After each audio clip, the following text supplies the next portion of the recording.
What's up? What's up? What's up?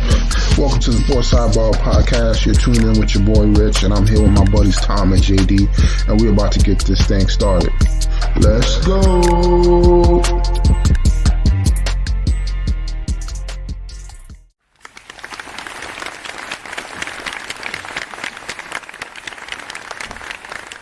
All right, ladies and gentlemen, we got a brand new episode for everybody. 149.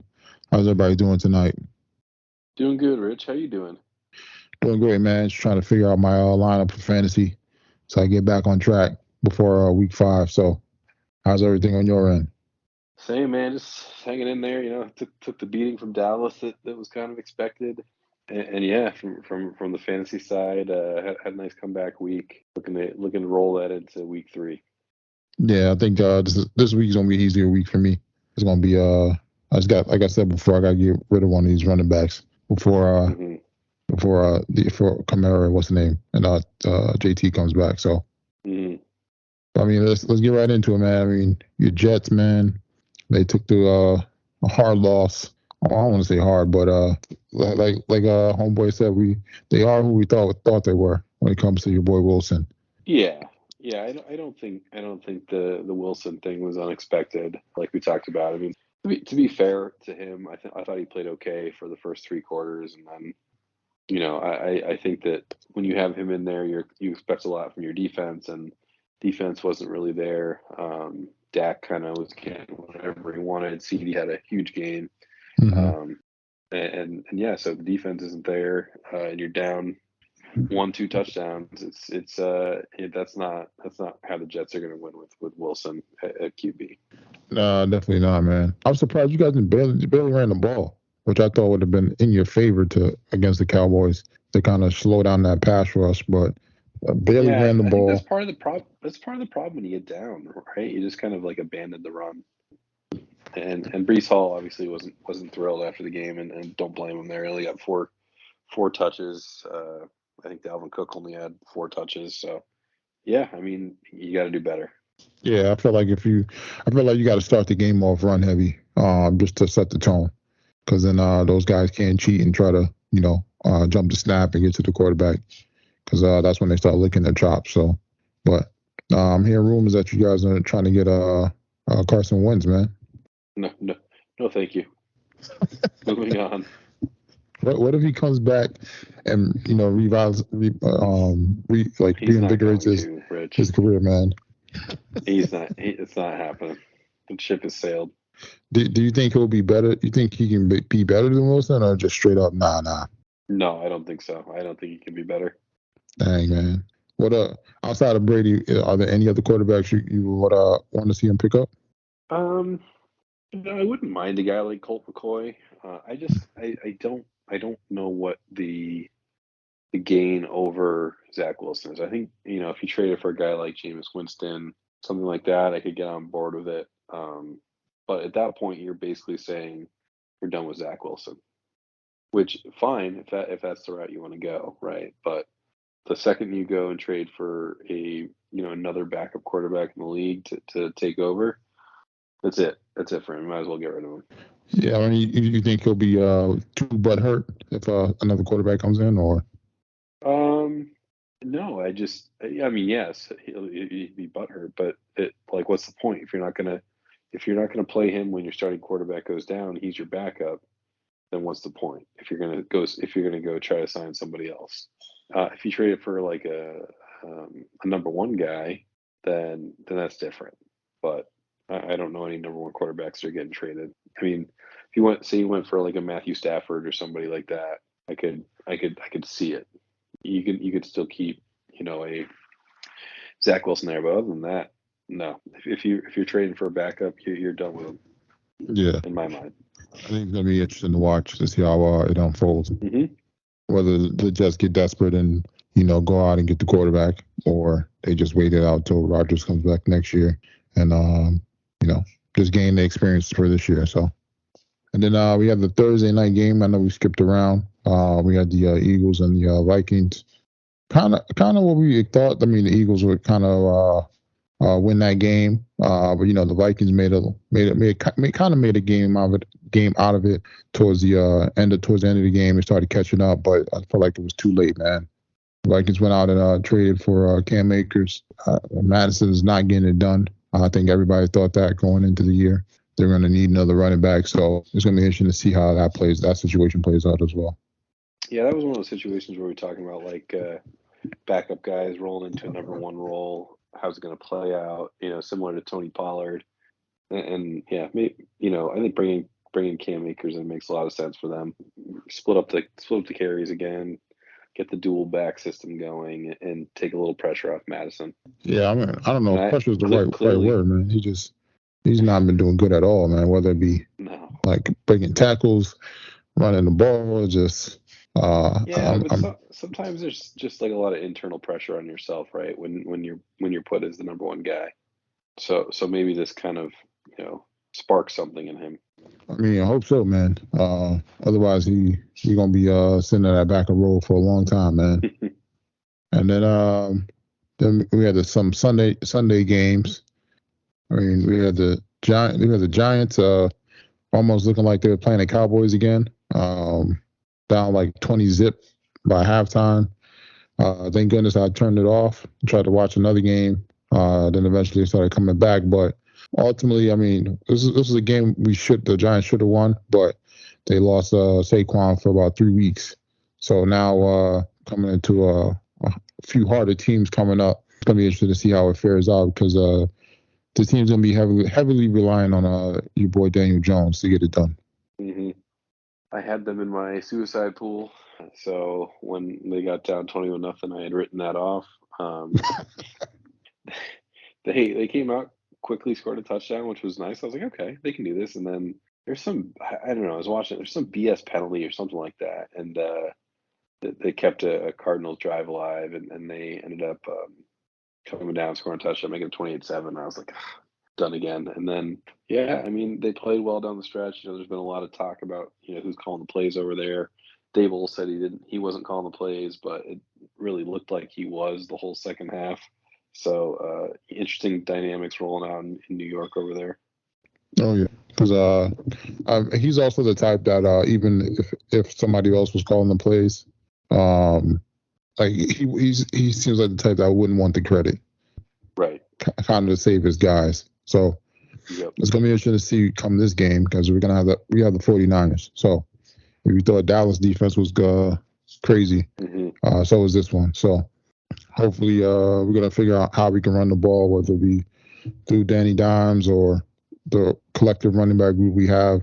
And I mean we're gonna need a big day out of Waller. So absolutely, it's gonna be tough on a short week with no Barkley. That's for sure. Oh yeah, definitely is, man. And then some of the other games, I mean, we have the Dolphins and the Pats. I mean, Tua looks good, takes care of the Pats. I mean, Pats, their defense is always there, man. But I mean, they're gonna need some weapons on offense. I don't know how long it's gonna be before they get them. It seems like there's something that they neglect every year. So yeah, Bill's just never wanted to sign expensive offensive players. It's not in his outside of the tight ends, he just doesn't do it. He doesn't sign wide receivers, doesn't really sign running backs. But yeah, I mean, they got exposed. The difference, between those two teams right now is the skill players. And I mean, I think Tua is a little better than Mac. But I don't know. It's hard to tell without Mac having a full arsenal. Like he doesn't have Waddle and Hill and company on the outside, and a solid running back and crew and a good line.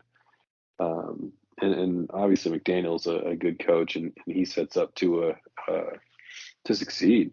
And Tua is 5-0 against the Pats now, so it's it's a little bit of a change there for that Miami New England dynamic. Yeah, definitely is, man. I feel like Bill needs to just get with the times, man. But I mean, don't get me wrong, they've been still in the mix these past years without those offensive weapons, but I think once they do decide to do it, it's going to make a big difference for them.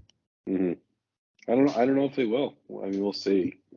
Their defense seems solid.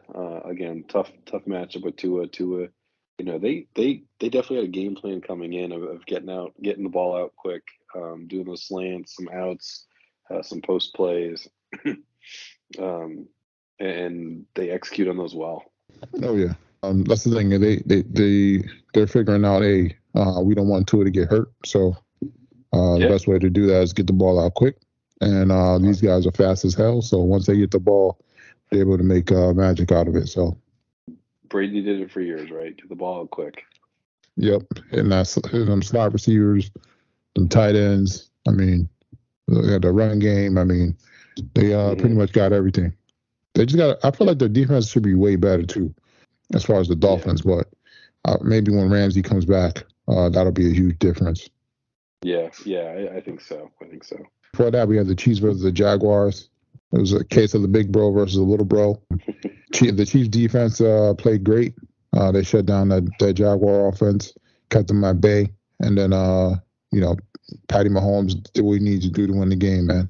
Yeah, ugly game. I think a lot of people are expecting it to be more of a high-scoring type shootout. It really just was a offensive struggle. Game. If you told the Jaguars they'd hold Mahomes to 17 going in, that they would have a really good chance of winning, and they just couldn't execute. Turnovers in the red zone. That's a game the Jaguars got to win. Oh yeah, definitely. Because that's their one chance to take care of business and beat the Chiefs. Especially since the Chiefs beat them in the playoffs last year. Now, like I said, it's a big bro, little bro type of situation. Hopefully they can overcome it. And then we had the Colts versus the Texans. I mean, I was just into this game just to see the rookie quarterbacks. Your boy Richardson is a real deal, man. Colts definitely got their quarterback. Too bad he got a concussion, so he'll probably be out this week. But, I mean, they just got to figure out a few other things now that they got their quarterback. Yeah, I think he looks legit. He's got the legs. Now he's got to figure out that how to stay healthy part, which isn't always easy for guys like him. So, he got off to a really hot start. It was sad to see him go down because they were playing well. They did end up winning the game anyways, but yeah, they got to kind of scheme some ways to protect him. He can't be leaving himself out there for injury. Oh yeah, got to figure out how to avoid those hits, and kind of like you don't want to be a situation like RG3 or one of the other young quarterbacks that had a lot of potential but took the wrong hit and were pretty much done. Then we have the Bengals versus the Ravens. I mean, Bengals looking still rusty. Baltimore look a little bit more explosive as far as their offense. Looks like they're gonna be giving that ball to Zay as much as possible. As far as the receivers, I mean, Odell he got hurt, didn't play much, and then all the other receivers pretty much like afterthoughts. So pretty much it's gonna be that run game, Zay, and then your boy Andrews. Yeah, I mean, I think that's probably enough for them to win. They've done it before. Without much of a pass game. I think they got some dynamic receivers. If Beckham's okay, Zay Flowers obviously he looks great, and then the Andrews. But yeah, I mean, you got the Gus Bus and Justice Hill splitting some snaps back there, and Lamar can get on the outside there and run. But I think that's a solid team right there in Baltimore that they got. Yeah, definitely is, man. They're definitely gonna be a hard out, especially once they have their defensive guys come back. Then we have the Monday night games. It looks like the NFL's doubling up on these Monday night games. They double dipping out here. They got the Saints. It was the Saints versus the Panthers. Just wanted to take a look at your Panthers out there, see how your boy was doing, young, and then the Saints. I mean, you got a good defense. Your boy Carr is gonna be managing the team, so. I ain't gonna lie, I'm probably not gonna check them out during the year. Maybe once Kamara comes back, but that's about it as far as the Saints. I feel like the Saints are gonna be that team that goes like 11-6, and you're like, wait, how did they win that many games? Because it's different. It's different from what we've seen the Saints in the past. They've always been kind of at least since Breeze was there, kind of a high-powered offense and outscoring teams, running them up and down the field. And now they're focused on their defense. And they're going to win these games dirty. Yeah, probably low-scoring games between the 15-20 range. And like I said, Carr just doesn't need to mess it up. So as long as he's not turning over the ball, they'll be fine. Yeah, exactly. Just manage the game. Then we got the Browns versus the Steelers. This is one of those trap games. Thinking the Browns were going to be on the run based on what they did to Cincinnati. Steelers came out first play of the game on defense, scored a defensive touchdown. I mean, the Seals do just enough to win games between their defense and them not turning over the ball. And then as far as the Brown side, I mean, Deshaun's definitely gonna have to step it up. I mean, there was that big hit on Nick Chubb. The boy's out for the season. Looking like he might have tore his old knee up, whether it be ACL, MCL, PCL, whatever you want to call it. All the L's. One of them joints that hurt. The way his knee buckled from that hit. So I mean, they did sign Kareem Hunt, so I mean they are familiar with him. So he'll definitely give him some production. But it's definitely going to be all on Deshaun now. Yeah. I mean, unfortunately, for Nick Chubb, seems like he's pretty well liked, and tough to see him kind of go down like that. He's solid running back, probably one of the better running backs in the league, and yeah, I mean, unfortunate, his knee just that was a beating. But good to it's now, like you said, it's now on Deshaun to do something. You want to get paid the big bucks, get paid your $230 million. It's time to put up now. Oh yeah, definitely is, man. We have to wait and see how they look, man. But I mean, I think they'll be fine, but it's going to be hard in that division with so many good teams. Absolutely, it's gonna be a rough division. Oh yeah. And then after that, I mean, week 3 coming up. Like we mentioned before, we got the Giants and the 49ers. Then we have the Pats versus the Jets. How you feel about your team, man? I don't know. I feel okay about them, just because I don't think the Patriots have a very high powered offense either. And they're playing at home. I think they got a lot to prove this week. And if they can come out and play well, maybe it's just that Dallas is that good or is playing that well right now. The other side of me just has watched Bill Belichick for a very long time and knows that he's going to have the schemes ready to shut the Jets down. And the two guys they got to watch out for, Garrett Wilson and Breece Hall. I just feel like that they're going to be ready for that. So it's probably a toss up for me, coin flip on whether they win or not. But I don't know. I can't do another game like last year when it was like a 3-0 game the whole time, and it's just like painful football. Yeah, it's gonna be interesting to see if Wilson can come back. I think this should be a confidence game for him. He should come out and do well and help the show build his confidence going into the next few weeks of the season. I mean, otherwise, if Patriots come out and they do what they do on him defensively, it's gonna be a long one for you guys. Yeah, agreed. And then we're going to have the Falcons versus the Lions. I'm interested to see this game just because the Falcons are 2-0. They're doing a good job of, running the ball. It's a garbage 2-0. Yeah, man. But I mean 2-0. Well, yeah. Give you that. I mean, they do a great job at running the ball. So, I mean, controlling the clock. I mean, they got a decent defense.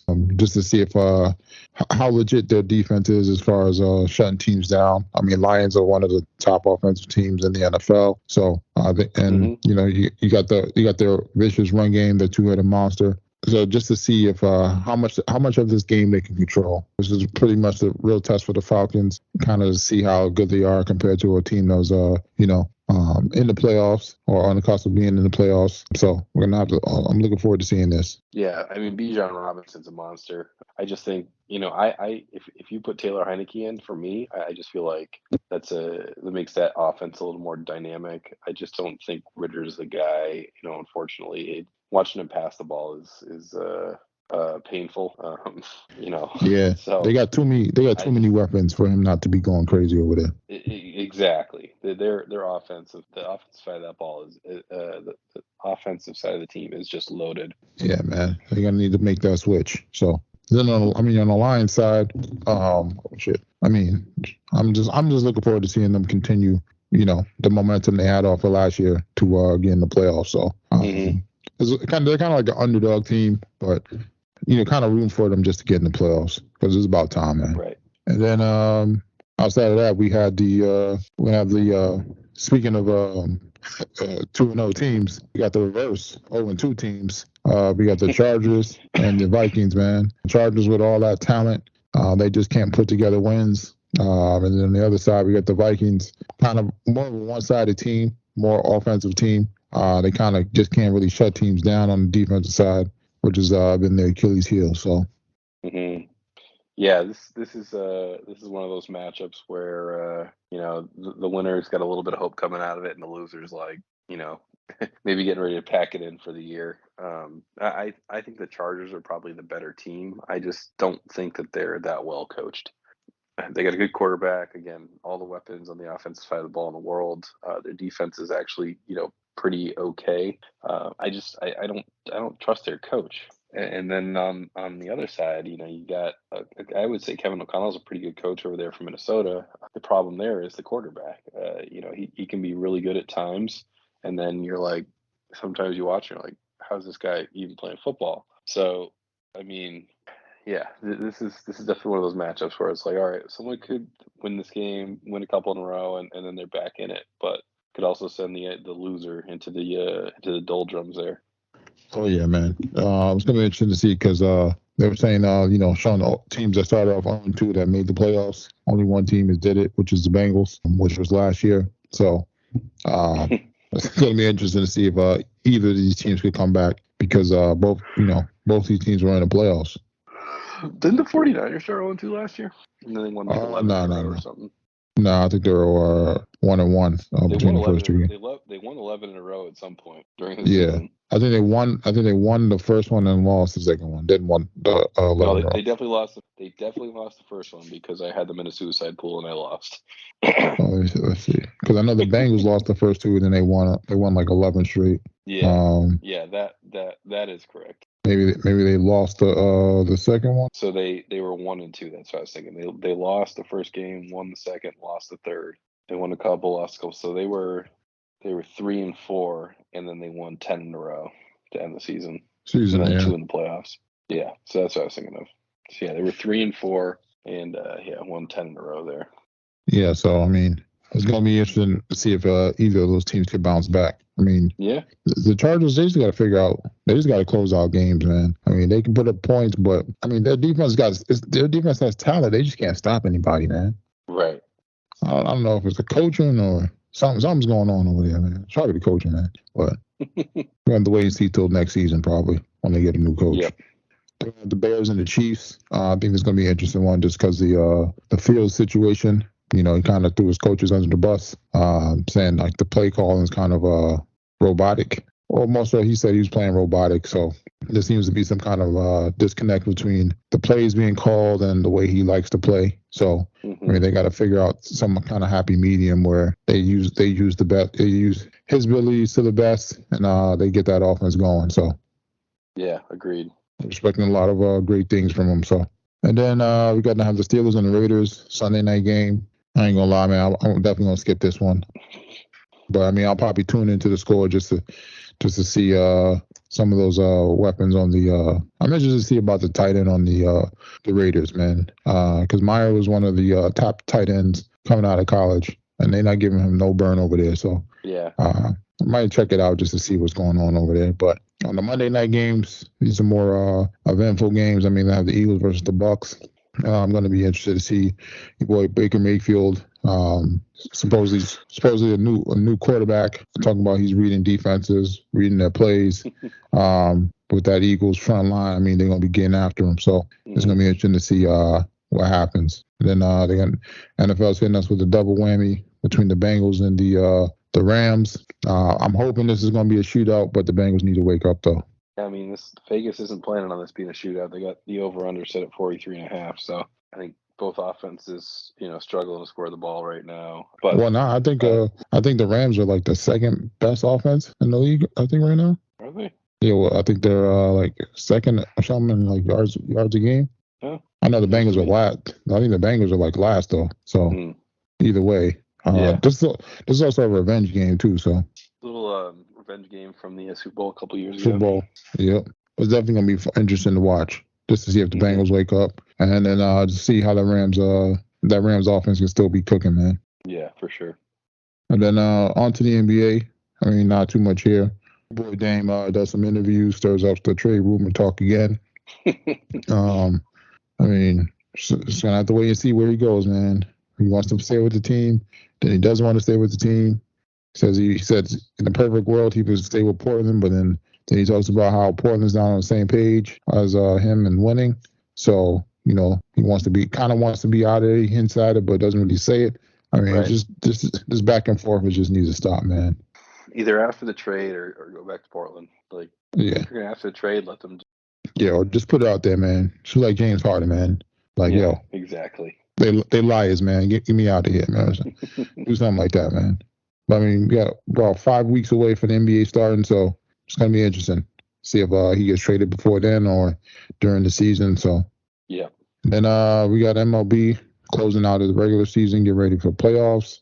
Right now, it's looking like the Orioles and Astros getting the bye in the AL. Then we got some flopping on the wild cards. Now it looks like the Twins are going to be playing the Rangers, and then the Rays going to be playing the Blue Jays. Yeah, that's what it looks like right now. You got the Orioles and Astros with the bye. I think the Rangers and the Astros, Mariners, Rangers are all within a half game of each other. So that'll be a fun ending. Yep.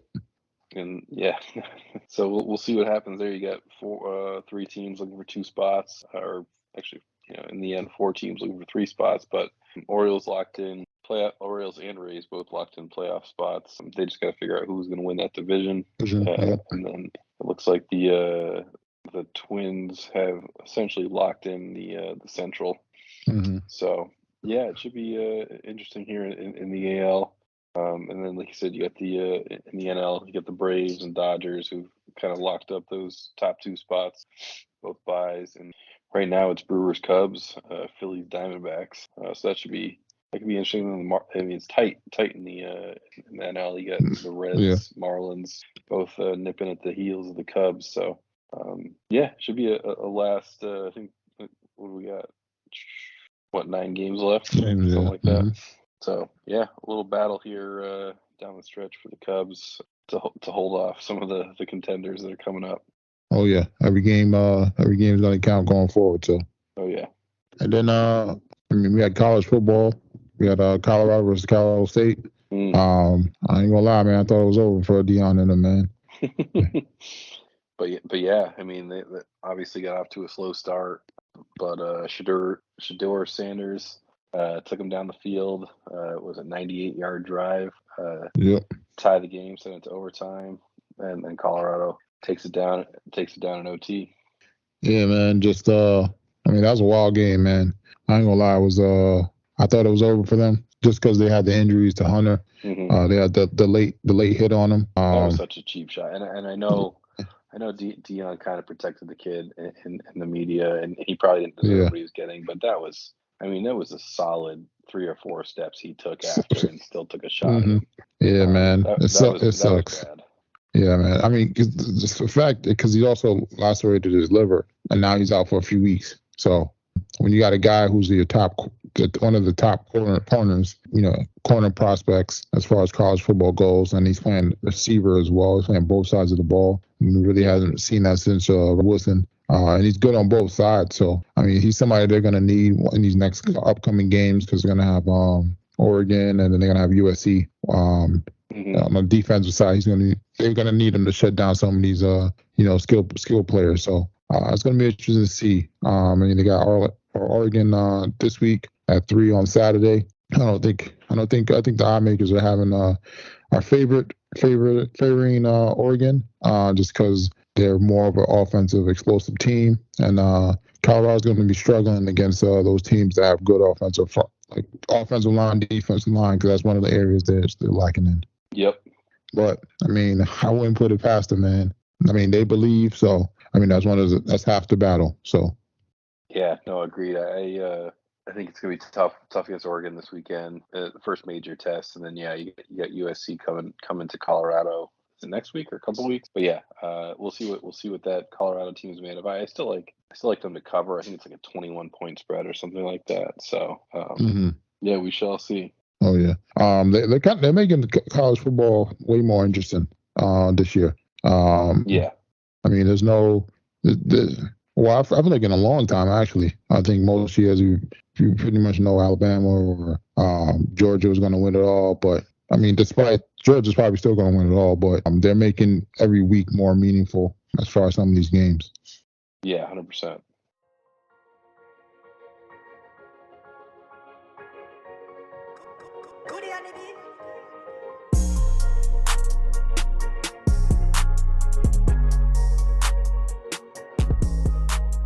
And then we got another edition of JD's Bites and Brew.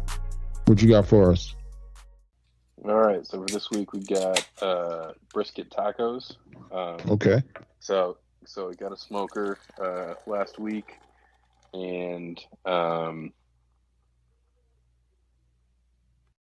so I found magically got this. I don't know. I stumbled into this deal in at the store. So it was like a 10 or 12 pound brisket for $25 because I think they mispriced it. So I was like, oh, I'll take this. So anyways, for the brisket, it was just for seasoning, just salt, pepper, sea salt, coarse sea salt, and pepper. Load that up, and then honestly just threw it on the smoker with some hickory wood for 12 13 hours, something like that, and really just kind of spritzed it with some beef stock and mixed with some apple cider vinegar, and just did that. Took it out, chopped it up, had some corn tortillas, had some coleslaw, so just some cabbage, some carrots, and light mayonnaise, and a little cotija cheese on top, and then topped that off with a barbecue sauce. So yeah, just some brisket tacos on Tuesday night. Oh, nice, man. Can't go wrong with brisket, man. No, just so many things you could do with it. It's fantastic.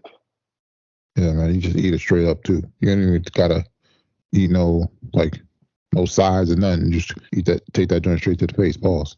Mm-hmm. And then what you guys drink that down with? All right, so it's the so this is a brewery out of Asheville. It's called Highland Brewing. So they do a lot of they're more well known for their IPAs. They have some red ales, some other things like that. But the one we had was called Wishing Star. So it's a cold IPA. Okay. So this is like a new like a little bit of a new fad that's going on. It's kind of it's kind of going back to the West Coast IPAs that are a little more bitter, but so they use a lager yeast. So instead of the typical ale yeast, lager yeast needs to ferment at a lower temperature. So they make these cold IPAs. They use the lager yeast, but everything else is kind of similar to an IPA, a regular IPA. This one has strata hops, also have mosaic, centennial. So it definitely has that West Coast flavor. I still thought it was fairly. It wasn't necessarily like the fruity beer that you would get from the New England style, but it definitely had some good flavor to it. Okay. It wasn't fully West Coast either, where it's just like kind of bitter on the back end, which I do enjoy, but it's different. So I thought it was good. I'd probably give it a 6.8. I wouldn't go out of my way to get it. But this new kind of cold IPA style is definitely an interesting take on some of these beers. I mean, it doesn't sound too shabby, man. It sounds like you discovered something new, man. Yeah, something different. Yeah, man. Definitely sounds like it, man. And then so is this like are they switching up like the way they brew them now with the style, or? So it's all brewed the same. It's just when you ferment typically with an ale, you can ferment just under room temperature, probably around 55 to 63 degrees. With a lager, it just needs to be colder to ferment. So it's kind of the brewing's all the same. Everything with the brewing is the same. Yeah, but this is like this is like a cold brew type of beer. If they call it a cold IPA. So okay. I don't. It's because of the way it ferments. It ferments in the cold. Gotcha. That was it for Bites and Brews. Okay. And then for this week for the BRRs, I mean, back to Desolation. Looking for some new shit. It's tough out there, man. Yeah, it's super tough, man. Looking for some new shows to watch. I mean, Winning Time was doing good, man. They finished it off. They didn't even finish the season, man. They just put like one of those in the future endings. After the episode, they tell you how everyone ended up panning out. I wish the show had a little bit more support so we can get to see this get to see the show flourish, man. Because this could have turned into a full NBA show, like drama show, like as far as because it was called Winning Time, the Lakers dynasty. Then after that, they could have went to the Bulls. They could have did the Spurs. They could have did, who knows where they could have took this, man. But unfortunately, it wasn't enough, people behind the show as far as the ratings. They just ended it early. So outside of that, we got Love Is Blind coming back this week. So that'll give us some stuff to watch for the next week or two. And then outside of that, just the regular shows. Still watching Invasion season 2, which is okay. Outside of that, there's not really much else, man. Yeah, I think I'm on to. I was watching Surviving the Raft, Naked and Afraid. Really onto the reality TV shows. So yeah, that's all those themes. That's where we're at right now. Yeah, man. I did check out The Nun too. It was okay. Not impressed. It's kind of on the universe of the because they created like this whole universe for what's that other scary movie called? The Conjuring. Yeah, The Conjuring. Yeah. So this is probably it's a spin-off as far as one of the ghosts or demons as far as that was on The Conjuring. They kind of gave it their own story, to, give you a backstory of where it came from. We'll probably see it in the next one of the next Conjurings, but ultimately it was not really that scary, man. Some of these horror movies are not as scary as they used to be, man. But no, I know. They're a decent watch, but I expected a lot more, man, coming out of them. I agree. Outside of that, I'm hearing good stuff about this Dumb Money movie.